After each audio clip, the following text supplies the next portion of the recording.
2 Chronicles 24, 2 Kings 12, Psalm 50, and Matthew 9. Joash was 7 years old when he began to reign, and he reigned 40 years in Jerusalem. His mother's name was Zibiah of Beersheba. And Joash did what was right in the eyes of the Lord all the days of Jehoiada the priest. Jehoiada got for him 2 wives, and he had sons and daughters. After this, Joash decided to restore the house of the Lord. And he gathered the priests and the Levites and said to them, "Go out to the cities of Judah and gather from all Israel money to repair the house of your God from year to year, and see that you act quickly." But the Levites did not act quickly. So the king summoned Jehoiada the chief and said to him, "Why have you not required the Levites to bring in from Judah and Jerusalem the tax levied by Moses, the servant of the Lord, and the congregation of Israel for the tent of testimony?" For the sons of Athaliah, that wicked woman, had broken into the house of God, and had also used all the dedicated things of the house of the Lord for the Baals. So the king commanded, and they made a chest and set it outside the gate of the house of the Lord. And proclamation was made throughout Judah and Jerusalem to bring in for the Lord the tax that Moses, the servant of God, laid on Israel in the wilderness. And all the princes and all the people rejoiced and brought their tax and dropped it into the chest until they had finished. And whenever the chest was brought to the king's officers by the Levites, when they saw that there was much money in it, the king's secretary and the officer of the chief priest would come and empty the chest and take it and return it to its place. Thus they did day after day and collected money in abundance. And the king and Jehoiada gave it to those who had charge of the work of the house of the Lord. And they hired masons and carpenters to restore the house of the Lord, and also workers in iron and bronze to repair the house of the Lord. So those who were engaged in the work labored, and the repairing went forward in their hands, and they restored the house of God to its proper condition and strengthened it.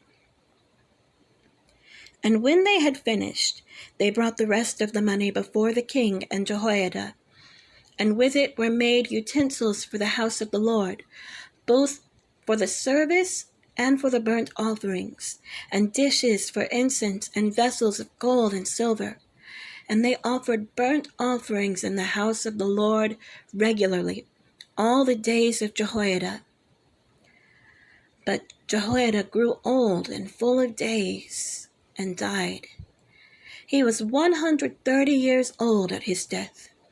And they buried him in the city of David among the kings, because he had done good in Israel and toward God and his house. Now, after the death of Jehoiada, the princes of Judah came and paid homage to the king. Then the king listened to them, and they abandoned the house of the Lord, the God of their fathers, and served the Asherim and the idols, and wrath came upon Judah and Jerusalem for this guilt of theirs. Yet he sent prophets among them to bring them back to the Lord.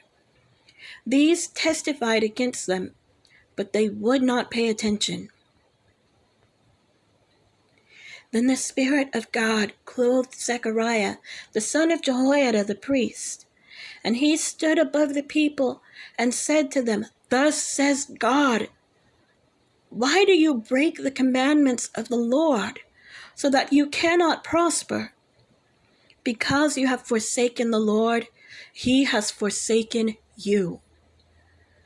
But they conspired against him and By command of the king, they stoned him with stones in the court of the house of the Lord. Thus Joash the king did not remember the kindness that Jehoiada, Zechariah's father, had shown him, but killed his son. And when he was dying, he said, "May the Lord see and avenge." At the end of the year, the army of the Syrians came up against Joash. They came to Judah and Jerusalem and destroyed all the princes of the people from among the people, and sent all their spoil to the king of Damascus. Though the army of the Syrians had come with few men, the Lord delivered into their hands a very great army, because Judah had forsaken the Lord, the God of their fathers. Thus they executed judgment on Joash. When they had departed from him, leaving him severely wounded, his servants conspired against him because of the blood of the son of Jehoiada the priest, and killed him on his bed. So he died, and they buried him in the city of David, but they did not bury him in the tombs of the kings. Those who conspired against him were Zabad, the son of Shimeth the Ammonite, and Jehozabad, the son of Shimrith the Moabite. Accounts of his sons and of the many oracles against him and of the rebuilding of the house of God are written in the story of the book of the Kings. And Amaziah his son reigned in his place. 2 Kings 12. In the 7th year of Jehu, Jehoash began to reign, and he reigned 40 years in Jerusalem. His mother's name was Zibiah of Beersheba, and Jehoash did what was right in the eyes of the Lord all his days, because Jehoiada the priest instructed him. Nevertheless, the high places were not taken away. The people continued to sacrifice and make offerings on the high places. Jehoash said to the priests, "All the money of the holy things that is brought into the house of the Lord, the money for which each man is assessed, the money from the assessment of persons, and the money that a man's heart prompts him to bring into the house of the Lord, let the priests take, each from his donor, and let them repair the house wherever any need of repairs is discovered." But by the 23rd year of King Joash, the priests had made no repairs on the house. Therefore King Jehoash summoned Jehoiada the priest and the other priests and said to them, "Why are you not repairing the house? Now therefore take no more money from your donors, but hand it over for the repair of the house." So the priests agreed that they should take no more money from the people, and that they should not repair the house. Then Jehoiada the priest took a chest and bored a hole in the lid of it, and set it beside the altar on the right side as one entered the house of the Lord.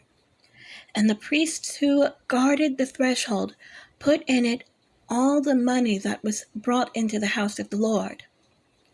And whenever they saw that there was much money in the chest, the king's secretary and the high priest came up, and they bagged and counted the money that was found in the house of the Lord. Then they would give the money that was weighed out into the hands of the workmen who had the oversight of the house of the Lord.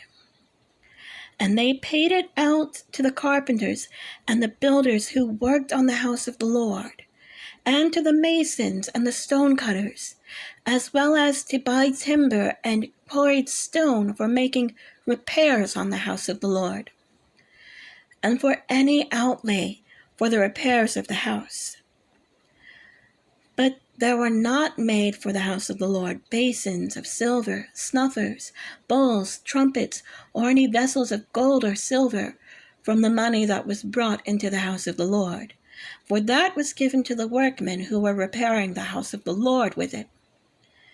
And they did not ask for an accounting from the men into whose hands they delivered the money to pay out to the workmen, for they dealt honestly.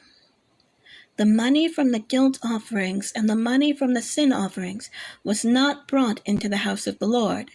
It belonged to the priests. At that time, Hazael, king of Syria, went up and fought against Gath and took it. But when Hazael set his face to go up against Jerusalem, Jehoash, king of Judah, took all the sacred gifts that Jehoshaphat and Jehoram and Ahaziah his fathers, the kings of Judah, had dedicated, and his own sacred gifts, and all the gold that was found in the treasuries of the house of the Lord and of the king's house, and sent these to Hazael, king of Syria. Then Hazael went away from Jerusalem. Now the rest of the acts of Joash, and all that he did, are they not written in the book of the Chronicles of the kings of Judah? His servants arose and made a conspiracy, and struck down Joash in the house of Millo, on the way that goes down to Silla. It was Josachar, the son of Shimeth, and Jehozabad, the son of Shomer, his servants, who struck him down, so that he died. And they buried him with his fathers in the city of David. And Amaziah his son reigned in his place. Psalm 50, a psalm of Asaph. The mighty one, God, the Lord, speaks and summons the earth from the rising of the sun to its setting. Out of Zion, the perfection of beauty, God shines forth. Our God comes. He does not keep silence. Before him is a devouring fire, around him a mighty tempest. He calls to the heavens above and to the earth, that he may judge his people. Gather to me my faithful ones, who made a covenant with me by sacrifice.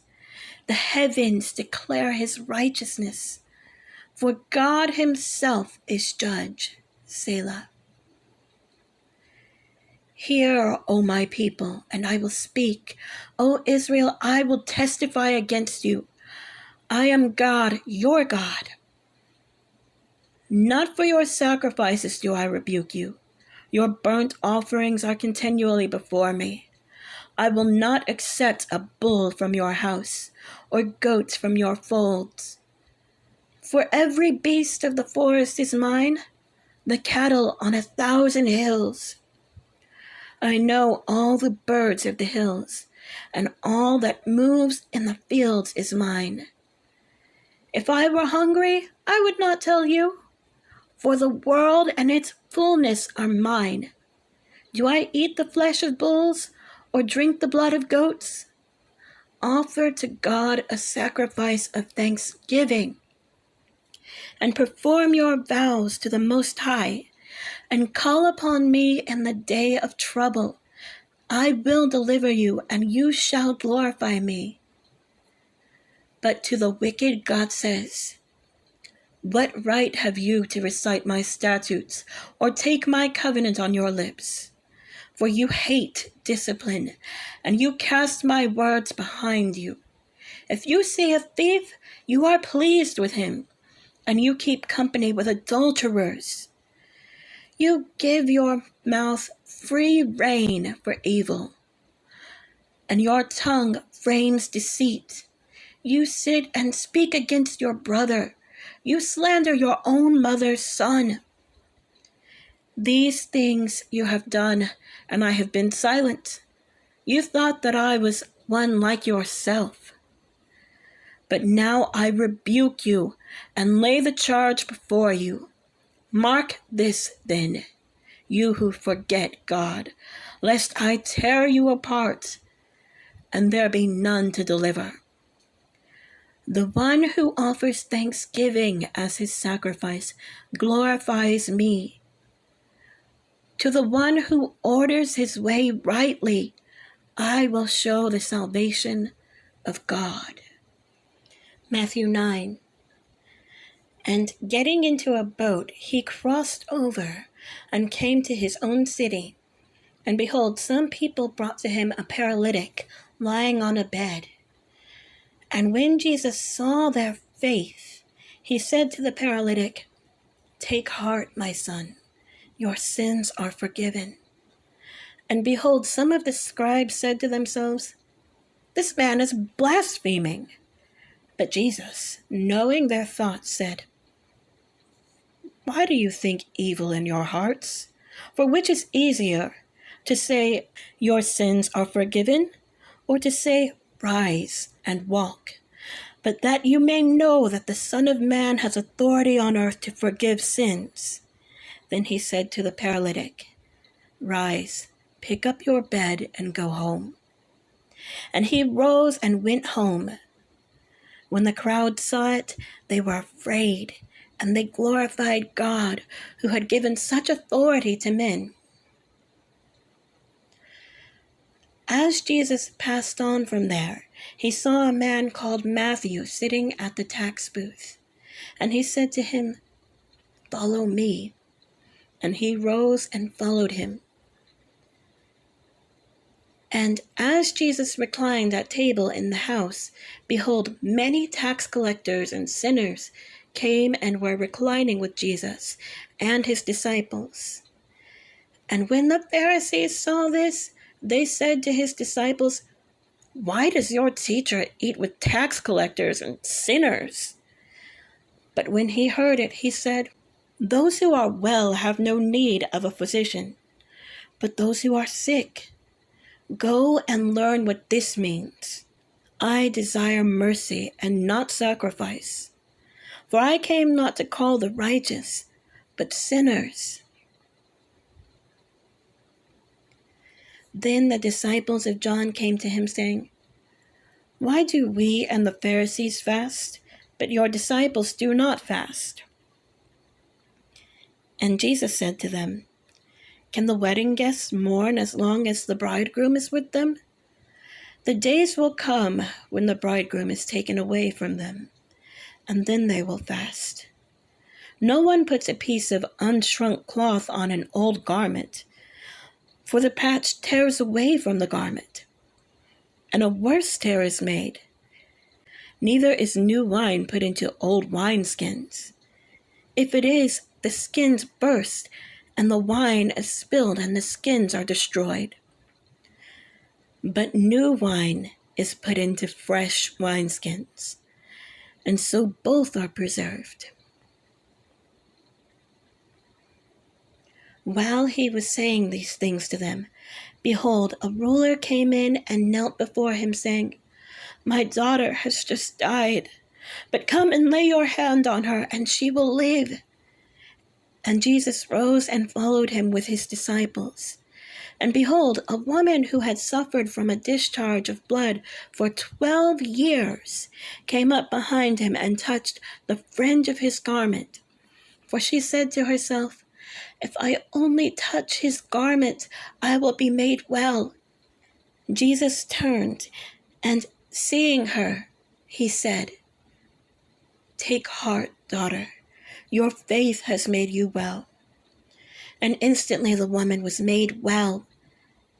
And when Jesus came to the ruler's house and saw the flute players and the crowd making a commotion, he said, "Go away, for the girl is not dead, but sleeping." And they laughed at him. But when the crowd had been put outside, he went in and took her by the hand, and the girl arose. And the report of this went through all that district. And as Jesus passed on from there, 2 blind men followed him, crying aloud, "Have mercy on us, Son of David." When he entered the house, the blind men came to him, and Jesus said to them, "Do you believe that I am able to do this?" They said to him, "Yes, Lord." And he touched their eyes, saying, "According to your faith, be it done to you." And their eyes were opened, and Jesus sternly warned them, "See that no one knows about it." But they went away and spread his fame through all that district. As they were going away, behold, a demon-oppressed man who was mute was brought to him. And when the demon had been cast out, the mute man spoke, and the crowds marveled, saying, "Never was anything like this seen in Israel." But the Pharisees said, "He cast out demons by the prince of demons." And Jesus went throughout all the cities and villages, teaching in their synagogues, and proclaiming the gospel of the kingdom, and healing every disease and every affliction. When he saw the crowds, he had compassion for them, because they were harassed and helpless, like sheep without a shepherd. Then he said to his disciples, "The harvest is plentiful, but the laborers are few. Therefore pray earnestly to the Lord of the harvest to send out laborers into his harvest."